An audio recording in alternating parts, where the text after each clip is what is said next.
antes os cuente que hoy ha declarado en la Audiencia Nacional como testigo Miguel Urbán. Miguel Urbán fue fundador y ex eurodiputado de Podemos, miembro de Anticapitalistas, y Miguel Urbán fue víctima de una de las maniobras más obscenas de la guerra sucia contra Podemos que llevó a cabo el anterior gobierno, el último gobierno del PP. Era básicamente una farsa de que Miguel Urbán vendió 40 kilos de cocaína procedente de Venezuela para financiar el surgimiento de Podemos. El relato es francamente increíble, pero es verdad que la cúpula policial de entonces llegó a elevarlo a la justicia. Estamos hablando de 2016. Podemos venía a tener un resultado magnífico en las elecciones de diciembre de 2015. Empezaba a negociar si entraban al gobierno o no con el PSOE. Eso puso de los nervios a muchos, como después hemos visto con distintas maniobras. Pues bien, en 2016 un comisario intentó que la Fiscalía se tragara un informe basado en supuestos confidentes, según los cuales, ojo ahí, Miguel Urbán, que por entonces era bastante conocido, quiero decir, la gente le reconocía de la tele. Pues según esta tesis, Miguel Urbán cogió y llegó con 40 kilos de cocaína, que imagínense ustedes 40 kilos, llevarlos por la calle, 40 kilos de cocaína a un bar de Malasaña. Allí subió al piso arriba, se lo vendió al dueño del bar, que estaba con un tercero, y para celebrar la venta, que además se llevaría la pasta allí en el bolsillo, bajó y en la barra echó ahí cocaína para todos. Y dijo, hoy hemos hecho una gran cosa por España. Pues esto estaba en un informe policial, a raíz de unos supuestos confidentes. Quedó en nada, obviamente, pero a aquella policía le sirvió para acceder a las cuentas de Urbán, para acceder también a datos de Pablo Iglesias, porque claro, el argumento de había que investigar al entorno de Urbán. 10 años después, hoy, Miguel Urbán ha comparecido, ha declarado como testigo en la Audiencia Nacional en la causa abierta por las maniobras policiales contra Podemos.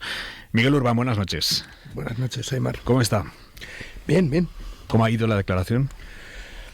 Bien, tampoco era muy difícil, ¿no? O sea, al final era tan estrambótico el montaje político, policial que habían montado que no había nada donde poder agarrarlo, ¿no? O sea, te preguntaban, ¿has estado usted alguna vez en el bar Nueva Visión de Malasaña? No, nunca había estado. ¿Ha estado usted alguna vez en Venezuela? Que supuestamente desde ahí venía la cocaína. No he estado en Venezuela. La única novedad, si acaso, ha sido la defensa de uno de los policías imputados que me ha preguntado por Los Ángeles del Infierno, que si yo conocía a la banda motera de extrema derecha, he dicho que sí, que por la prensa lo conocía, que era un grupo de extrema derecha, y me he dicho, bueno, pues es que lo relacionan con usted en el caso. Usted en principio nunca ha formado parte de Los Ángeles del Infierno. De momento no. No he formado parte y yo me he asombrado. He dicho, Ángeles del Infierno, conmigo. ¿Por qué? Me estaban amenazando. Yo pensaba que tenían alguna información de que me estaban amenazando, ¿no? Y me dice, no, supuestamente es a quien usted le vendió la droga, según el informe, ¿no? Policial. Estamos hablando de que esta causa, por lo estrambótico que es, podría incluso generarnos un poco de sorna, de risa. El propio nombre de la operación, Operación Cardenal, supuestamente era el nombre en clave que utilizaban la policía, la cúpula policial sobre mí. Pero al final lo que fue una gran coartada para intentar montar todo un aparataje político-policial de las cloacas del Estado contra una organización política, y eso es gravísimo. Más allá de lo que me afecta a mí como persona, estamos hablando de que, por lo menos a lo que yo he podido acceder, están unos 270 páginas de informe policial, retrotraen en todo lo que es una investigación prospectiva sobre mí y sobre mi entorno y sobre lo que no es mi entorno. Estamos hablando de que llegan hasta el 2006 en mi vida, en trabajos, viajes, cuentas, entran en mis cuentas de forma ilegal, no tenían ningún tipo de orden judicial para poder entrar en mis cuentas y poder investigarlas. Usted ahí ya era aforado. Yo era eurodiputado, estaba aforado, que ese es otro de los elementos que a lo mejor van a tener que ir al Constitucional. Y es curioso, mientras la LOREC contempla el aforamiento de la ley electoral. Sí, la ley electoral del eurodiputado, el Código Penal no. El Código Penal habla de senadores y diputados, pero no de eurodiputados. Es curioso, ¿eh? O sea, no está adaptado el Código Penal a nuestra entrada pero ahora, por en la ejemplo, Unión para investigar Europea. al vice todo el mundo tiene claro que hay que pedir permiso a Europa. Sí, el problema es que, claro, lo que estábamos... la cuestión fundamental por el tema del aforamiento no es tanto una investigación prospectiva o las ilegalidades que hicieron, sino que se supone que entonces no estaban atacando a una entidad del Estado. Ya, vale. Y ese es el elemento clave. Una investigación prospectiva sobre mi vida, pero también sobre supuestamente mi entorno. Pablo Iglesias justifican la investigación a Pablo Iglesias como parte de mi entorno, o por ejemplo a un senador, José Etxebarrieta, de Podemos, que yo en ese momento ni le conocía. Yeah. Y dicen que era mi entorno más cercano al que ellos investigan. Hombre, Pablo Iglesias, su entorno tampoco era mucho, ¿no? O sea, quiere decir, usted sí, tumbaba no. ya por entonces a Pablo Iglesias bastante en público. Claro, sí, no, pero sería curioso entender que si alguna vez investigaron a algún eurodiputado del PP, aprovecharon para investigar a Rajoy, ¿no? Que fue una pregunta que hizo el fiscal y que el juez Pedraz no dejó que se respondiera, ¿no? Hay una cosa muy extraña en todo esto, y es el resto de investigaciones, entre comillas, que hizo esa mal llamada policía patriótica, a poco tiempo se iban publicando en determinados medios de comunicación, digamos, afines. Pero la suya no. ¿A qué lo atribuye? A que lo que era una coartada prospectiva para intentar investigarnos todo lo que pudieran. O sea, algo tan bestia, o sea, es que estamos hablando de que es muy bestia. Uno de los imputados, uno de los policías imputados por investigar a Iglesias, que dice que investiga a Iglesias porque me está investigando a mí, le preguntan directamente si él cree que se podría haber abierto una investigación con los indicios que se presentaban. Y él dijo que de ningún modo. O sea, no había ninguna justificación para poder hacer esa investigación. Pero es verdad que el motivo, 40 kilos de droga para financiar a una organización política, era como tan grave, era tan fuerte, que permitía abordarlo o sea, a investigar todo. Y ese es el elemento, es una investigación prospectiva, no era tanto simple un intento de difamación o de dañar nuestra imagen, sino un intento de intentar encontrar algo. Hay que recordar un elemento importante, la Fiscalía Antidroga intenta cerrar en 3 ocasiones esta investigación, porque la investigación dura de noviembre del 2015, hay que recordarlo, elecciones de diciembre del 2015, los mejores resultados de Podemos en las generales, hasta julio del 2016. ¿Qué pasa en julio del 2016? Que terminan las elecciones de junio. O sea, justamente abarca todo ese proceso. Es un proceso fundamental en la política en ese momento, ¿no? Y aquí está la cuestión. Hasta en 3 ocasiones le intenta cerrar la Fiscalía. Y es la cúpula de la jefatura del Estado, el FITCO y la UDEF y demás, que lo impiden. Lo impiden.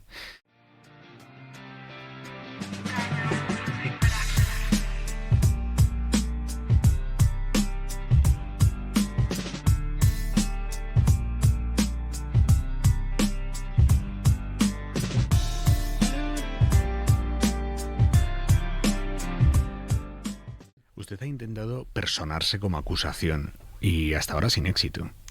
Justamente por lo que hablábamos antes del aforamiento y que no contempla el Código Penal, no contempla a los eurodiputados dentro, ¿no?, de esa supuesta protección, y ahí pues hay un debate en ese sentido. Ahora mismo yo he intentado personarme. Cuando salieron las noticias de la prensa, se me rechaza, diciendo que la Operación Cardenal no está incorporada a la causa, que si quiero, que lo que tengo que hacer es presentar una querella. Presento la querella, no se me admite la querella, diciendo cosas tan inverosímiles como que no se puede montar una querella con noticias de prensa. No sé si os suena de ¿Qué algo. me dice? ¿En Sí, España no se puede? No se puede. En España no se puede. Digo, para que lo sepan. ¿Sabes? Todos los oyentes, eso es nuevo totalmente, sí. Sobre todo, lo más curioso es que poníamos el número de fichero policial que tenía la Audiencia Nacional con esas 200 y pico páginas de informe. O sea, que no era lo único es que nosotros en ese momento no teníamos acceso a esa información y lo que teníamos que era citar las fuentes, que en este caso eran periodísticas, pero que sí que citaban números de expediente y demás, y lo único que tenían que hacer era pedirlo. La cuestión del aforamiento, que también había ahí un debate, y entonces era si la Audiencia Nacional era el lugar adecuado para presentar la querella o no. Y ahora, cuando ya se ha tenido que incorporar toda la Operación Cardenal a el juicio que está habiendo con el tema de las cloacas, Podemos y demás, hemos vuelto a pedir la personación. En este caso nos apoya el fiscal, Pedraz no lo ha apoyado y ahora mismo lo estamos recurriendo. ¿En qué cree que va a quedar o cómo cree que puede terminar esta causa? No lo suyo específico, sino la causa que se sigue, que instruye al juez Pedraz en la Audiencia Nacional por esa supuesta guerra sucia contra Podemos. ¿Cree que pagará a alguien? No. O sea, si tú me preguntas, lo que yo pienso es que creo que no. Pero creo que es necesario intentar llegar hasta el final, hasta donde podamos llegar. Estamos hablando que esto no es un comisario corrupto, no es una manzana podrida. Estamos hablando de los aparatos de seguridad del Estado, estamos hablando de un gobierno, estamos hablando de que los aparatos del Estado intentaron impedir que unas ideas políticas, que una opción política pudiera legítimamente, en un marco democrático, ganar unas elecciones. Eso dice mucho de la democracia que tenemos, dice mucho del régimen del 78 y habla de los límites de la democracia liberal tal como la conocemos ahora mismo.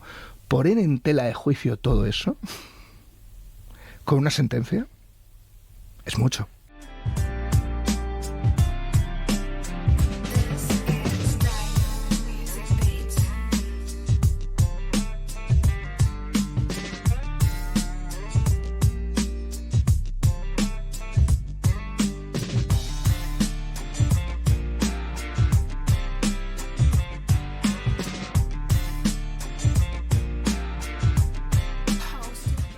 Yo creo que la democracia española es una democracia plena. Y como es una democracia plena, cualquier democracia plena, como cualquier persona, puede mejorar en algunas cuestiones. Pero en la esencia de la democracia, en los principios de la democracia, en la proyección de la democracia, en sentirnos muy orgullosos de España como país demócrata, yo creo que no tiene nada que envidiar a ningún país del mundo y es más, es un ejemplo para muchos países del mundo. Y yo como española me siento muy orgullosa de decir que España es una democracia plena y que es una democracia consolidada.